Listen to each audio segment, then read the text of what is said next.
So here's a card trick with these Warrior playing cards that I got from my good buddy RJ in Blackpool, England. I'm going to be showing you guys a little card trick here. It's very simple, right? We're just going to need a deck of playing cards, and here we're just going to have a card picked. In this case, the card picked is the 7 of diamonds. Of course, if we just try to find the card, it's not going to be impressive, but we have to do a little bit of make it difficult. Put that difficulty level at an all-time high. And how do we do that? By just simply mixing the cards face up and face down. You see this? We're mixing them face up and face down, so we have all the cards going each and every single way. I'll tell you what, we'll make this even more challenging by just smushing the cards together. You see that? So now we have cards that are face up, face down. We have cards that are going in every which direction, back to back, face to back. We have cards going everywhere. But all we do is just this right here. That's it. That's all it takes. And look, my friends, all the cards are now fixed. They're all facing one direction. Well, of course, all apart from just one card, the 7 of diamonds, right? How great is that? But it goes further than that, my friends, because you see, by just waving our hands, that also did something else. It actually got all the cards in the same order. Look at that. New deck order, baby. Right to the 7 in the exact same position where it needs to be. All the cards are in perfect new deck order.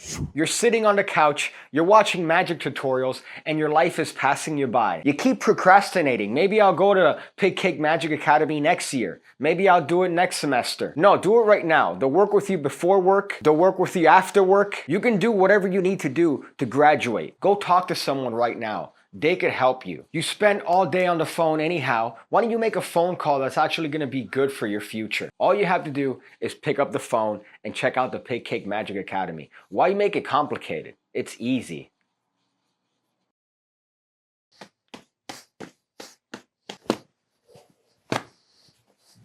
So this right here is a very easy, simple variation of Triumph. All we're going to do is we're going to do a variation on the slop shuffle that keeps the deck in the exact same order. We're not changing the order. Usually when it comes to the slop shuffle, you're doing this back and forth and all the cards get mixed. Not with this one. With this one, none of the cards get mixed. So here what we're going to do is we're just going to spread the cards like this. We're going to have the participant touch whichever card. We're going to try our best to make sure that they pick a card around the middle.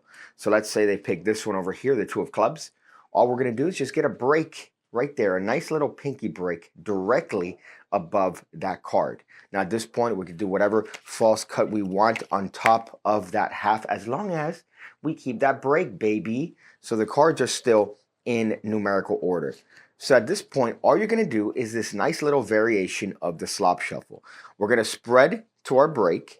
So right now we have the 2 of clubs that we're spreading to. And all I'm going to do is turn all these cards face up by turning my wrist and just thumb off a couple here with my left thumb.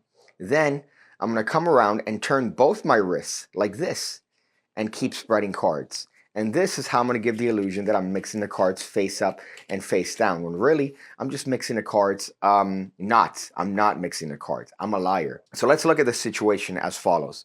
We have the half that is face up. We then have a face down set, which the first card is the spectator selected card. So we're going to need to get these cards underneath this card over here in order to facilitate the Triumph routine. So how do we do that? Well, very simply, my friends, we're just going to take advantage of this false shuffle. So we're going to cut the cards and make sure that we cut directly to where they're back to back. So at this point, all I'm doing here is I'm taking these cards in this overhand style position, and I'm just going to use my left thumb to push up this card ever so slightly. Look at that. Ever so slightly pushing up the card. Let me do this in extra slow motion for you guys from the region of France, where Lord knows you guys need as much slow instruction as possible. Look right here.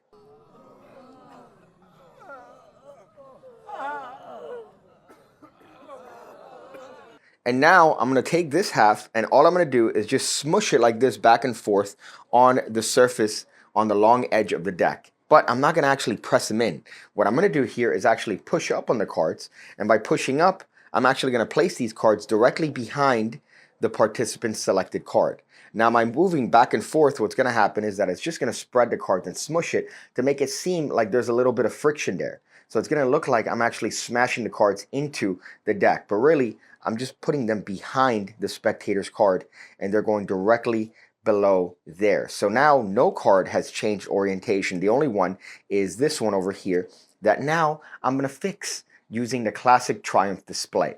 So this is a very classic method here. We just cut a couple cards from the top and say, look, we have cards that are, in this case, we have cards that are back to face. We have cards that are face to back here.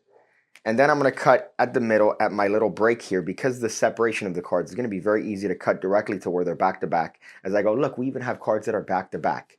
And now at this point, instead of taking the cards and putting them back, look, I'm just going to add a little flip. So I'm just going to take these cards and add a little flip. And that's all it takes. And now we're in position for the revelation. If I spread these cards, they're just all going to be in the same direction. And that's the first hit. You want to pause there. You want to pause there because this is one trick. Don't rush this. Usually people just want to get to the end. They want to go, oh, look what I did. Look, they're all in the order. They're all in the order. Don't do that. And if you do that and I see you, I'm going to Goldberg spear you through the earth. So take your time with this. Spread and go, look, all the cards have fixed themselves apart from one card. Your card, the Two of Clubs. And they're going to go, whoa, that's crazy. And I go, look, as a matter of fact, we'll take it one step further. If I just wave my hand again, you notice that we have the Ace of Spades on the bottom, because all the cards have actually arranged themselves back numerically in what's known as new deck order, all down to even your cards, sir. Isn't that crazy after all those shuffles and mixes? Oh man, I don't want to know what else these hands could do. And that's your super simple full deck Triumph routine. Look at that. Who would have thunk that this would have been easy as pie? So that's the video, friends. Hope you enjoyed it. Hope you liked it. I'm going to go and figure out different ways to train a jiu-jitsu doll to do my laundry. That's what I'm going to do. I don't know if that's what you're going to do, but let me know what you're going to do in the comment section below.